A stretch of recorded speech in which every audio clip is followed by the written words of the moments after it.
Hi, John here, and this is Up for Excel. And today I'm going to be talking chart formatting, and we're going to go from a basic chart with something like I've got on the screen at the moment, and we're going to end up with something that looks like this, which is infinitely more presentable. So I could talk you through all the different elements of formatting charts, some tips and tricks along the way, loads to go through, so let's get on with it.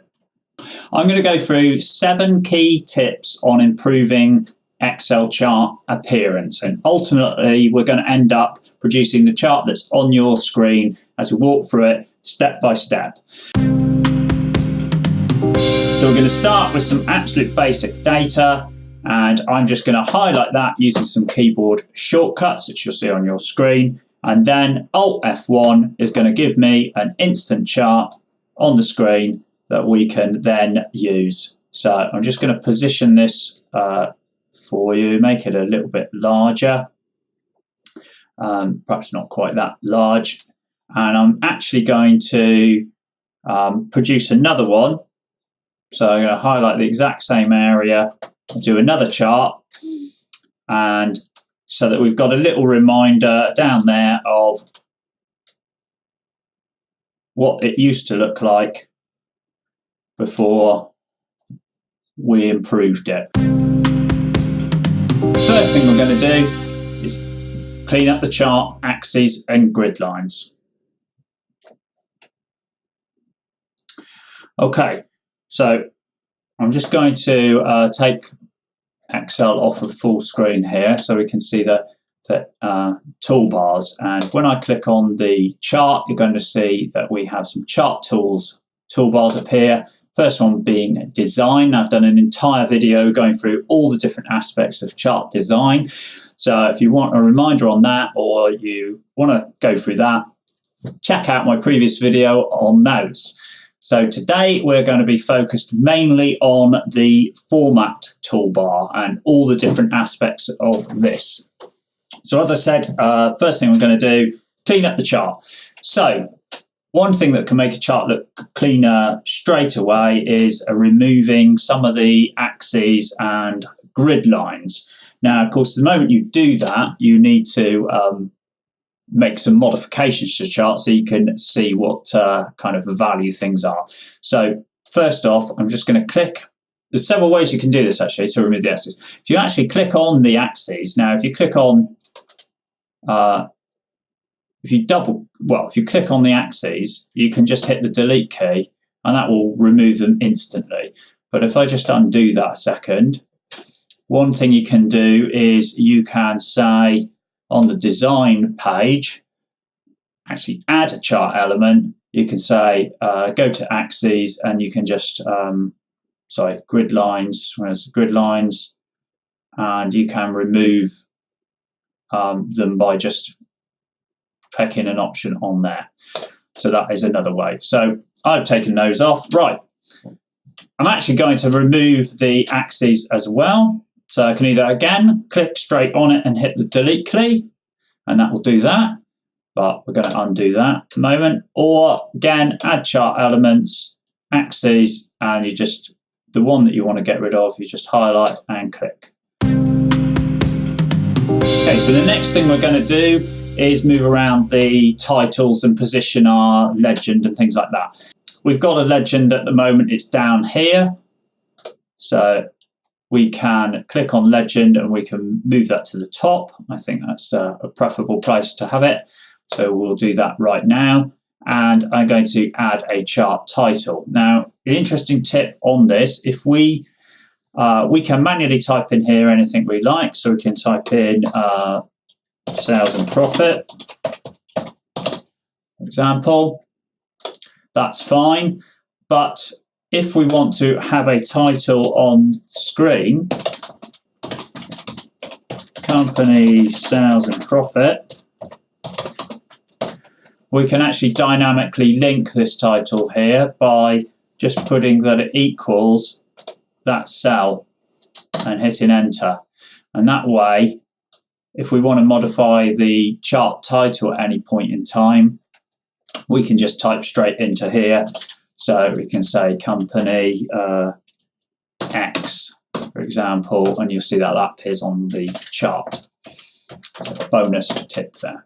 Right, so we're going to say, we'll actually just go back to saying it's called sales and profit. So we'll move that into the center, and I'm going to make the font size much, much larger and bolder. And I'm also going to increase the size of that and make it bold, the legend, and position that centrally as well. Okay, right. While we're at it, I think we will format that. So again, we can make that bold. We can increase the size of the font.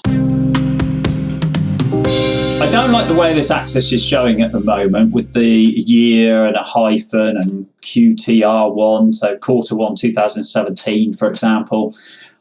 If you remember what I'm aiming for, which is this, I want this to sort of wrap on top of each other.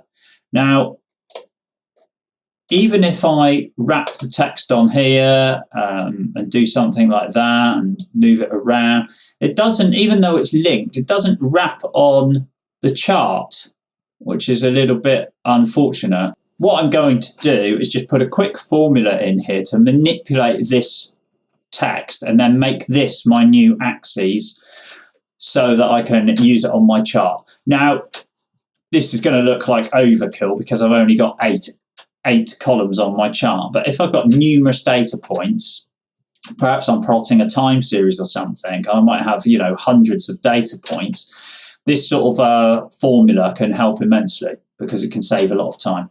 So I'm just going to quickly do that and I'll briefly explain what I've done afterwards.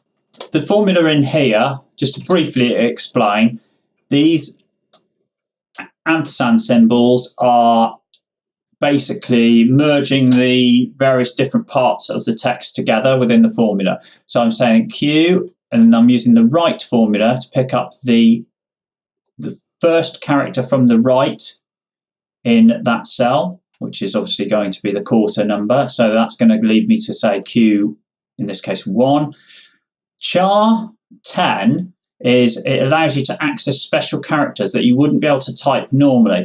And char, or character number 10 is actually a carriage return. So that will mean that we'll insert a new row, start a new row, and then the left 4 characters in the text is the year. So that's how that formula is working. And all I've done is positioned it down here. So now I want to, that is unfortunately extended my chart somewhat. So I'm just going to put all this back so we can get it on screen. So I'm now going to change the data so that it picks up for the axes. Instead of our original, I'm just going to change that. So I'm going to put edit and I'm going to change it to that. So I'm going to do that. That's OK. Hit OK on there. And I'm going to move that up. And you can see now that it's automatically wrapping that text because we've got that carriage return built into the actual text within there. Now, of course, if you wanted to do that manually, you can go in here, click on where you want the new line to start and press Alt Enter, and that will give you a similar effect. And you can see on the original chart now. So that is how you would do the same thing manually if you're not into building these sorts of formulas. Right. We're now actually going to add some data labels onto these bars in our chart so we can actually understand what on earth it is we're looking at. So you click back on the chart, go to design. We're going to add some, like I said, data labels. And I'm going to pick ones that say inside the end. Right. So I'll click on that. So that certainly is a total mess. I'm sure you'll agree. Not something we want to be looking at. So we'll click on the series there. And then over on this side of the screen, you can see we have various options on how we can format this. Now, the one thing that we really need to sort out is the number. So at the moment it's a general format, and we could use say a number format with no decimal places. If we do that straight away, that's a small improvement. But I actually want to use a custom number format on here. And I pre-entered this custom number format, and the one we're going to use is one to show something in millions. And the way that you do that is it put these commas into your into the number format, and every time you put a comma but put nothing in between, it says, well, I'm not going to show the next 3 numbers. So if I wanted to do the same with thousands, and I've pre-done this one, you could do something like this, where you're effectively saying show the number with just have one comma on the end with nothing after it, which means don't show the last 3 0, like the last 3 digits. But like I say, we're going to use this M1 and the format code of that. Like I say, we've got 2 commas saying show in millions, but the 0.0 means that we're going to show 1 decimal place on that. So that's our format for that. So we'll do that, but we also want it to be bold. So we can use the main menu for that, maybe up the font size. I think we'll colour it in white, and you'll see in a minute why. Now, out of interest, you would think that you'd be able to do a format paint and just click on there, but for some strange reason, it really doesn't work. I mean, it gets the colour, but it doesn't get the number format right. So unfortunately, you've pretty much got to do it manually. Tip number 4 is getting the chart type right. So straight away, we'll want to change this chart type because it's not appropriate. Now, we could pick all manner of different chart types, but the one I want to focus on today is a stacked column chart. So I will instantly change it to that. Now, there's a couple of things straight away about that I don't like. Firstly, I want the profit figure, which is the one in orange on that chart, to be at the bottom. So I need to change the order here. So if I click on select data again and click on the profit entry and move it up so that it's the first one being plotted rather than the second, and you can see straight away that has done that. The other thing that I would like is much wider bars on this chart. You can click on any series, and what we need to do is go to the series options and change the gap width. Now we can do that over here, but we can also do that by selecting format selection on anything from this drop down box here. Right, so the gap width, we can just test this by moving it around. Now we could experiment with other charts, but I think that looks pretty good. We've got our numbers showing through. So yeah, it's looking good. Tip number 6 is all about colours and highlighting. So we can on here just change the colours of our chart quite simply, for example, because we can select the series, say series profit, for example, and then we can change the colour to anything we like on the palette here. So we could do it like that. Or we could, once the series is selected, we could go over here, go to the colour palette. We can say that we've just changed the colour by using this drop down. So I'm going to use up here. I'm going to say that we're going to go with a light blue, say perhaps that. and leave that one as dark blue.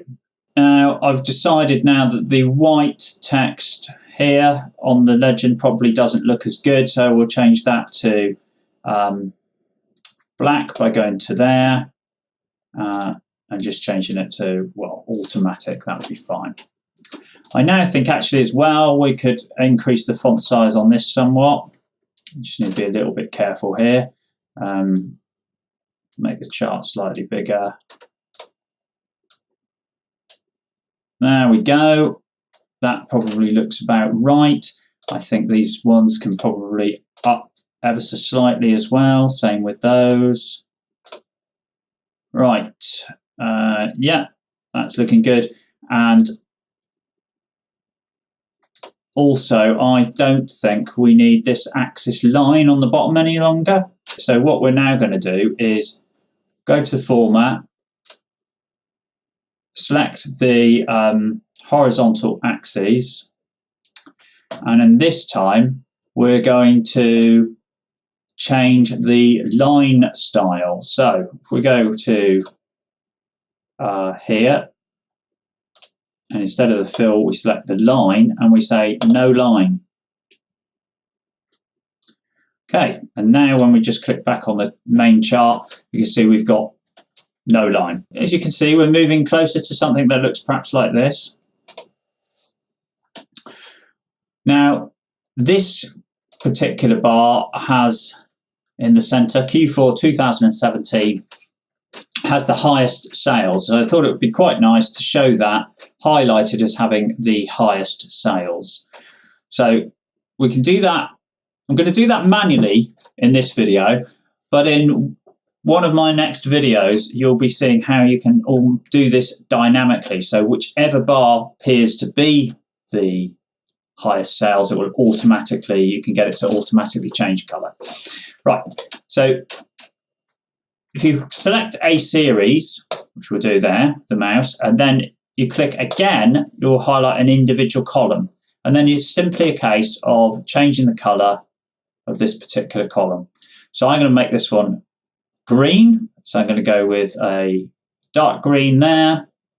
And then, of course, this now, the one underneath, I want to make a lighter green. So I'll make it like that. Okay. So that's looking pretty good. Now, this particular one here has the highest profit. So I'm going to highlight this one in a different color again, just so you can see it. So that one, we're going to make that one yellow. And the one underneath, 2 clicks again there. I'll make that the lighter yellow. We're going to start using some shapes and potentially even pictures in a chart to highlight various things. So if you have another look at where we're going with this, this is what I want to end up with. And the key difference between this and what we've got right now are these rounded corners on the edge. And I think that just gives it that little bit of a different look that just creates a bit more standout than your standard block chart here. So how do we do that? Well, it's actually very simple. All we do is we insert a shape, and this could be any shape, but the one we're going to pick for this purpose is a rectangle with the top corners rounded off. So we're going to insert that in here. We'll get it looking roughly how we want to look, right? It just so happens that it's picked the colour we wanted. But over on the right-hand side, you can see we have this shape formatting. So we could pick all different things. So, for example, we could have a gradient fill on this of some kind. All manner of different types of things here. But I'm just going to pick, for now, a solid fill, no transparency on it at all. But I don't want a line going around it. I want to keep it nice and clean. So I'm going to get rid of the border and go with no line. So this is the shape. This is what I want it to look like. So I'm going to copy that, select the entire series, and paste it. Now, of course, I've now destroyed the colour scheme that I've just put in place. All I'm going to do at the moment is change that back to the colour that we were in before. And now what's happened? You can see straight away it's squared off the edges again because I've destroyed the fact that the shape is there. So what I actually need to do is change the colour of the shape to that and just paste it on just that one bar. Okay? All right. I'm now going to do the same on this one. So I'll change that colour to the dark yellow that I want. Copy and paste that onto just that one. Now, if we want to make this chart look exactly how I did before, I repositioned get hold of the legend properly. I had the legend up in the corner here and I squared it off to something looking a bit like that. Make that a little bit bigger now. Unfortunately, it doesn't center it for me.